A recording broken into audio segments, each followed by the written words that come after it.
essa oportunidade de estar aqui com vocês. Me alegro em ver tantos jovens participando dessa plenária de movimentos sociais aqui da Bahia, dando sequência a esse esforço coletivo de nós nos unirmos numa tarefa comum que perpassa toda a classe trabalhadora e todo o povo, de realizarmos juntos um exercício de pedagogia de massas, que é levarmos o debate da política, que vai mais além dos problemas cotidianos que cada setor da classe enfrenta, porque é na política que estão a verdadeira solução para os problemas estruturais da sociedade brasileira.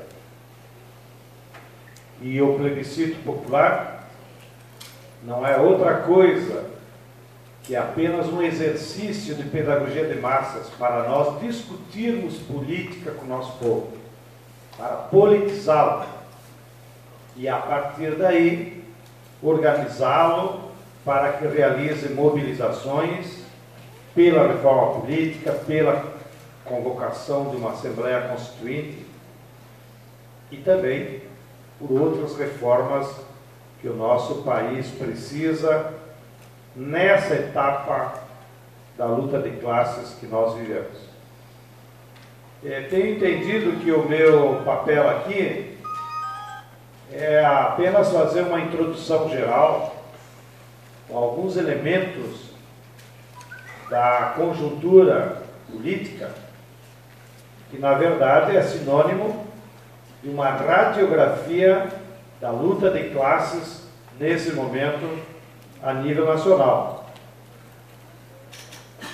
E certamente com a intervenção da companheira e depois com as intervenções que vocês fizerem, nós poderemos então coletivamente construir uma leitura mais próxima possível do que está acontecendo mesmo na luta de classes hoje no Brasil. Há muitas formas de fazer análise de conjuntura, muitos métodos, todos eles são apropriados, mas talvez o mais importante deles é justamente esse esforço de nós desenharmos a luta de classes a partir da visão que cada um tem do seu local de trabalho, do seu local de movimento, do seu local da luta de classes. Porque a luta de classes, numa sociedade como a brasileira, é muito complexa, tem muitas variantes, muitos detalhes. E por isso, somente com as contribuições de cada um de nós e de forma coletiva, nós vamos podendo pintar essa fotografia para que ela seja a mais próxima possível da realidade como ela é. Então, seguindo o que me pediram e procurando ser bem sintético para me manter no tempo e ter mais tempo para as contribuições de vocês, eu queria aqui levantar algumas ideias gerais do que, de certa forma, também nós temos feito a nível nacional, seja nas plenárias do plebiscito, mas também em outros espaços coletivos dos movimentos sociais. Primeiro ponto é um pouco olhando para trás da luta de classes no Brasil. Nós tivemos 15 anos de neoliberalismo, que é uma tragédia para a economia, para o povo, para a soberania do nosso país,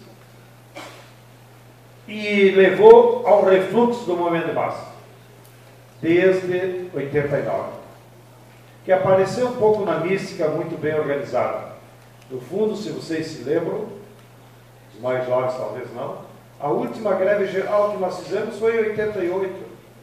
E a última grande greve mesmo da classe trabalhadora foi aquela de 95 dos petroleiros, que foi derrotada com os tanques do Fernando Henrique. De lá para cá, não havia mobilizações da classe trabalhadora. E isso permitiu que a burguesia avançasse e nos impusesse o neoliberalismo.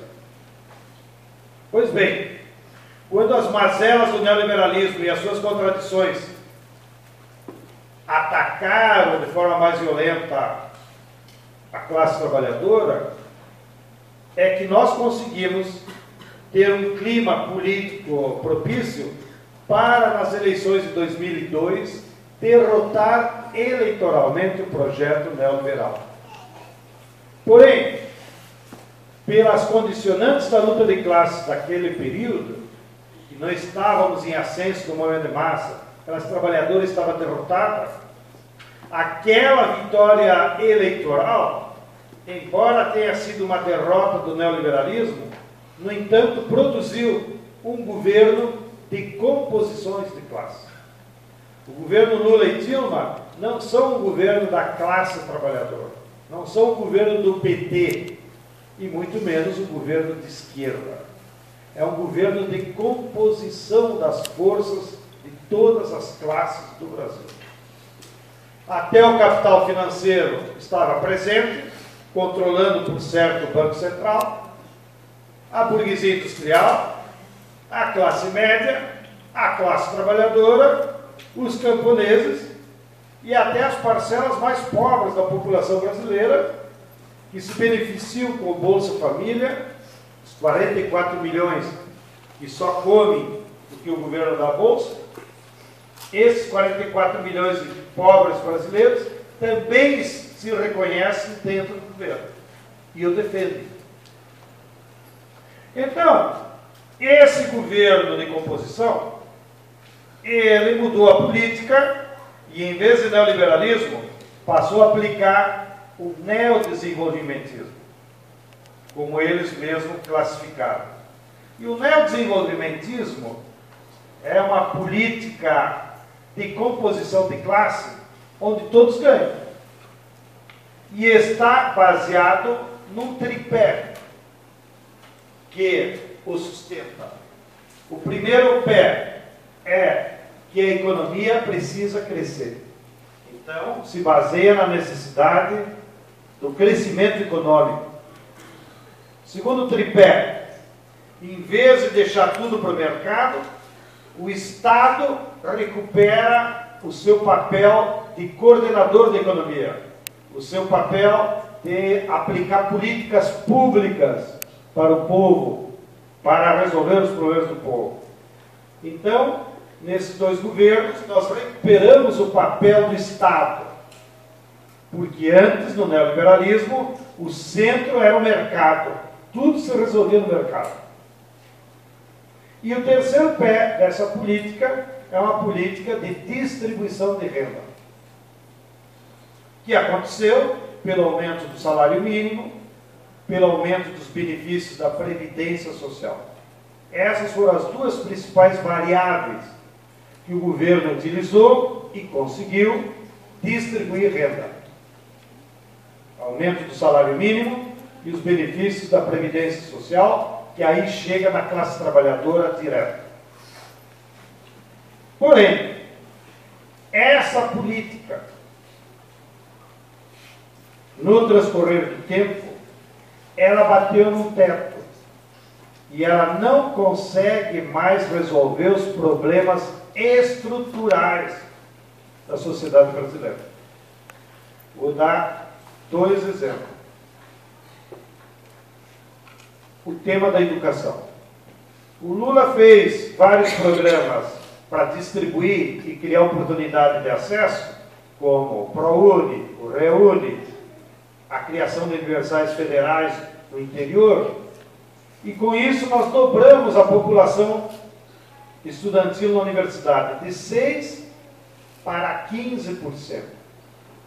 Porém, estão fora ainda da universidade brasileira 85% dos jovens em idade de universidade. E como é que você coloca os 85 para dentro da universidade? Que querem estudar, precisam estudar, e vai ser a única forma deles se constituírem como cidadãos plenos, numa sociedade tão informatizada e que necessita tanto de preparação pessoal e de conhecimentos científicos. Somente adotando a plataforma, que é um acordo de todos os movimentos, não só da juventude, mas dos movimentos sociais, que é aplicar os 10% do PIB na educação. Porém, 10% do PIB significaria nós triplicar o orçamento da educação atual.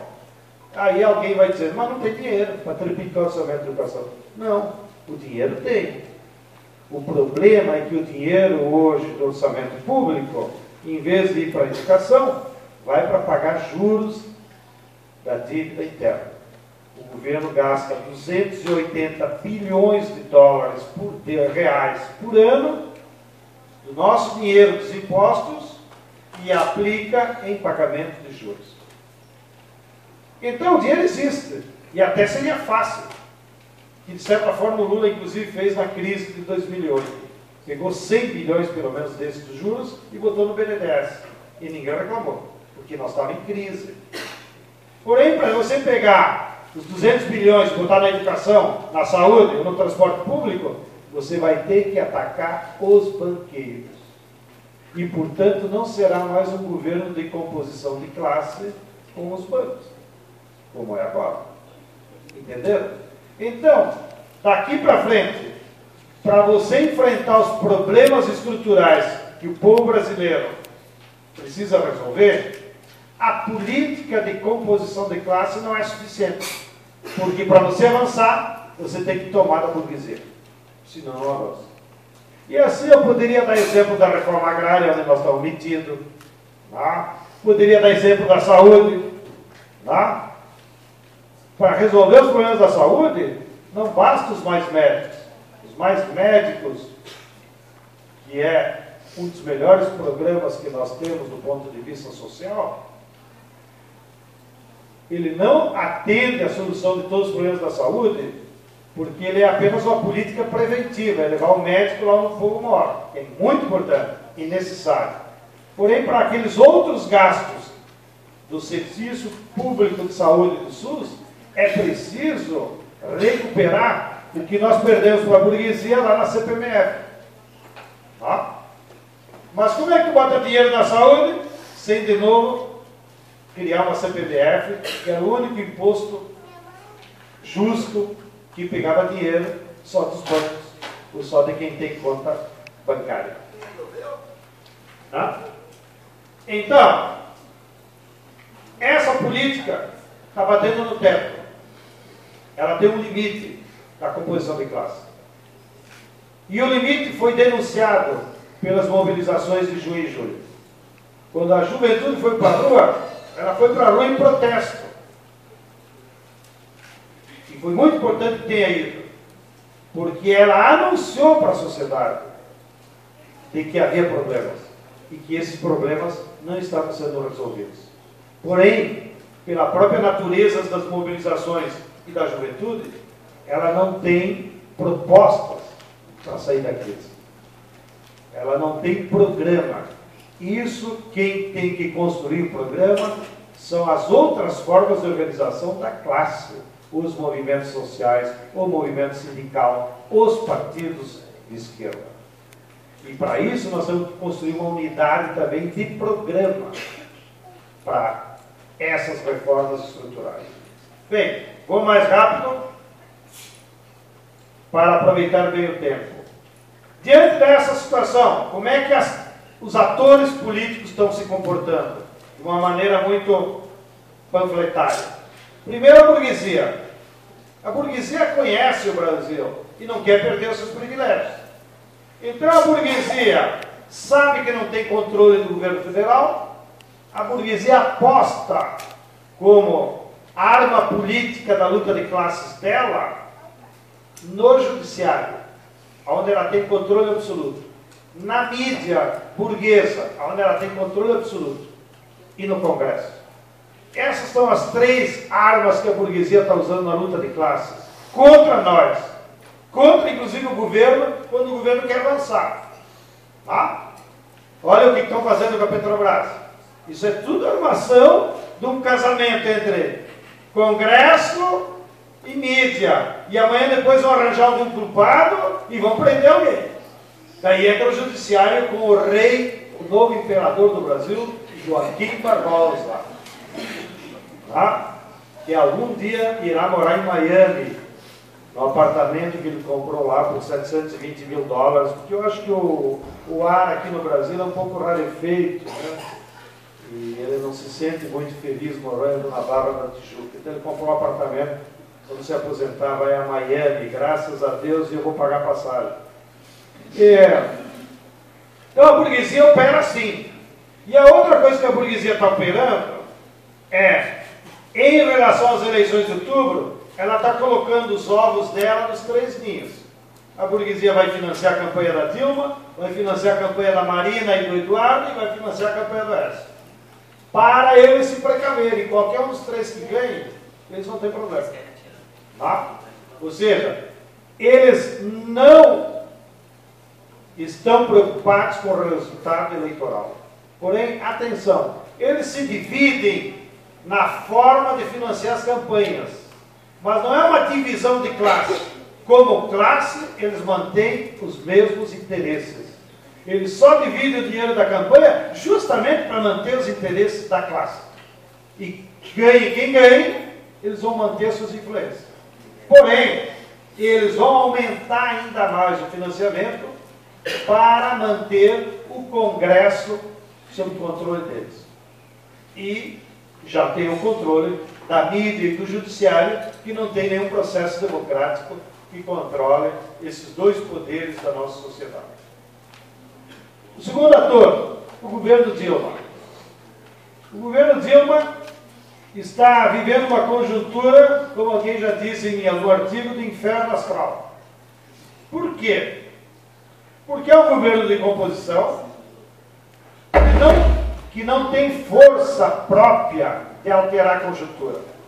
Mesmo nas mobilizações de junho e julho, quando a presidenta foi na Rede Nacional de Televisão e anunciou que, diante do clamor das ruas, ela achava que a melhor solução era uma reforma política e a convocação de uma Assembleia Constituinte, ela foi imediatamente derrotada em 3 dias. Primeiro pelo seu vice, depois pelo líder do PT na Câmara, que era o Vacareza, que agora que estou descobrindo por que vocês se exportaram para São Paulo, né? E depois pelo Congresso. Então, mesmo quando a presidenta, como ator político, tomou a iniciativa na luta de classes, ela foi derrotada. E o governo da Dilma, como composição de classe e como reflexo dessa composição, tem se revelado um governo muito mais tecnocrático do que o governo Lula. E, portanto, os ministros não têm representação social real e não atuam sob a conjuntura, que é o pior dos mundos. Se quiserem, um bando de tecnocrata que não consegue fazer análise de conjuntura e tomar iniciativa política diante da conjuntura.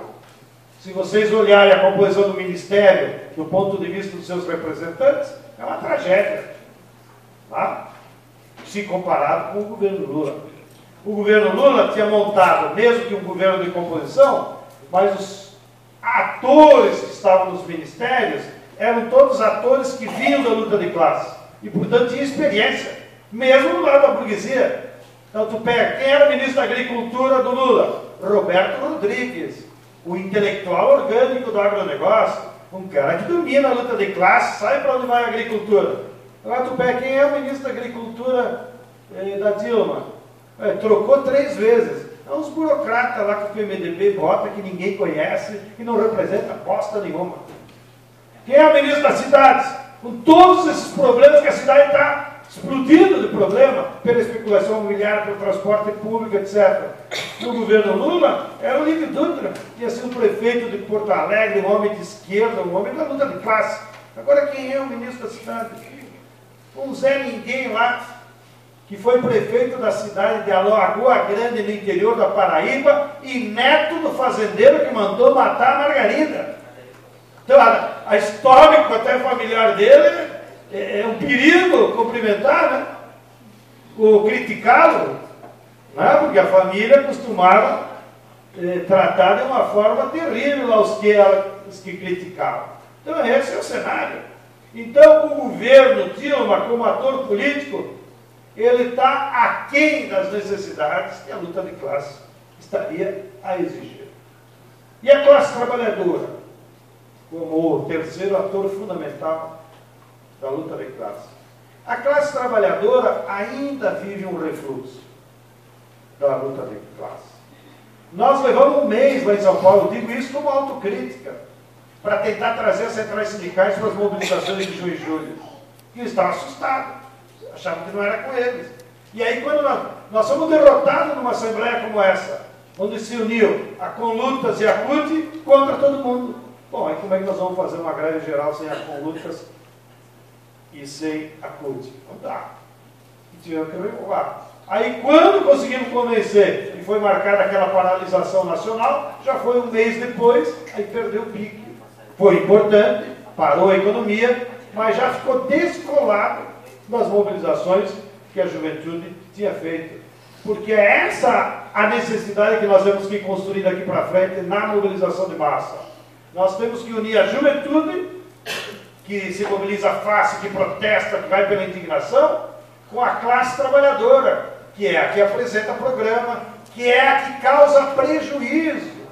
Não pense que as depredações do Black Bloc causam prejuízo para o Bradesco e para os bancos. Eles têm seguro e montam uma caixa mais moderna a cada depredação. O que causa prejuízo para a burguesia é quando a classe trabalhadora cruza os braços e diz: hoje eu não vou trabalhar. Tá? Então, é a classe trabalhadora que pode impor condicionantes para a burguesia e ter uma ação política. Tá? A juventude, não digo para depreciar, digo para valorizar. O papel da juventude é da agitação das massas, é de provocar o povo para que desperte, para se dê conta que há uma necessidade de ir para a rua. Mas a juventude, pela sua pluralidade e pela sua generosidade, não tem obrigação de apresentar um programa que enfrente a burguesia. Quem tem que apresentar um programa são as forças populares organizadas, de mínima maneira, como eu disse antes, desde movimentos sociais até os partidos políticos. Então, nós estamos com esse dilema na classe trabalhadora, que a classe trabalhadora ainda não saiu da letargia anterior, de tomar iniciativa, de ir para a ofensiva. Mas há sinais positivos, que aqui e acolá demonstram que nós podemos sair disso, como foi a greve dos Garris, que teve uma repercussão nacional, como foi a greve dos bancários, que teve uma repercussão nacional, e pela primeira vez os bancários fizeram uma greve nacional, num período de descenso, e foram vitoriosos. Tá? Então, há sinais no final do túnel, mas ainda nós não estamos nessa etapa. Bem, então, em 5 minutinhos aí, que a mesa já pediu para concluir, quais são as perspectivas? Do ponto de vista da conjuntura e desse cenário, então nós temos uma necessidade agora de retomar um programa unitário da classe. E esse programa unitário, pelo que ele está se desenhando, é a retomada da luta por grandes reformas, como forma de acumulando força, como é o 10% do PIB para a educação, como é a reforma agrária, como é a necessidade de uma reforma urbana para combater a especulação imobiliária, como é retomar a bandeira da tarifa zero para o transporte público, como é retomar a bandeira da jornada de 40 horas, que é importantíssima para o movimento sindical e para a classe trabalhadora operária, né? E como é a reforma tributária e do judiciário. Porém, essas reformas nós só vamos conseguir avançar na sociedade, ou seja, impor como derrota para a burguesia, se nós formos combinando ao mesmo tempo lutas de massa com politização da classe trabalhadora, para que a classe trabalhadora perceba que essas reformas não é como aumento de salário, essas reformas exigem uma alteração da correlação de forças no poder político. E é aí que entra a reforma política. Porque nós avançarmos nas reformas, é preciso ter uma reforma política que mude as regras do jeito que nós estamos elegendo os representantes, seja do Congresso, seja dos governos. E para ter essa reforma política, só há um caminho institucional antes da Revolução, que é a Assembleia Constituinte. Então, também acredito que aqui vocês estão acompanhando as discussões, já que é a terceira plenária, é evidente que a Assembleia Constituinte não vai cair do céu, nós vamos fazer um plebiscito e daí não sei quem lá, a Dilma, manda para o Congresso, a lei está convocada a Assembleia Constituinte. Vai nos custar muita mobilização de massa, muita luta de massa. Porém, o plebiscito, eu repito o que eu disse no início, ele é uma pedagogia de massas para nos dar motivo, para nós ir lá discutir com o povo, que é preciso uma reforma política. E pedir para o povo que tipo de reforma ele quer, porque o povo não sabe. O povo está alienado.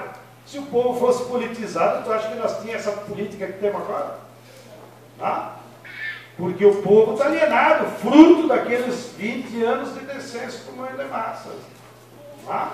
Então nós temos que politizar o povo, para que inclusive isso repercuta na luta de massas e repercuta inclusive nas eleições. Para que nós tenhamos mais gente de esquerda no Congresso, mais gente de esquerda nos governos estaduais, ou seja, que nós derrotemos também a burguesia no espaço institucional. Mas para isso nós temos que combinar antes essas duas situações, lutas de massa para ir resolvendo os problemas e politização da classe trabalhadora. Esse é o cenário que nós estamos vendo a nível nacional e que ficarei atento para ouvir as reações de vocês e como essa luta de classe está acontecendo aqui na Bahia. Porque se bem que os elementos da luta de classe sempre são nacionais, porque a luta de classe é uma luta nacional, evidentemente que em cada território estadual, ou às vezes na nossa região, ela tem nuances diferenciadas, seja de uma hegemonia maior da burguesia, seja de uma capacidade maior da classe trabalhadora se mobilizar, ou mesmo do ator institucional do governo ter uma postura mais favorável à classe trabalhadora ou mais favorável à burguesia. Muito obrigado pela atenção.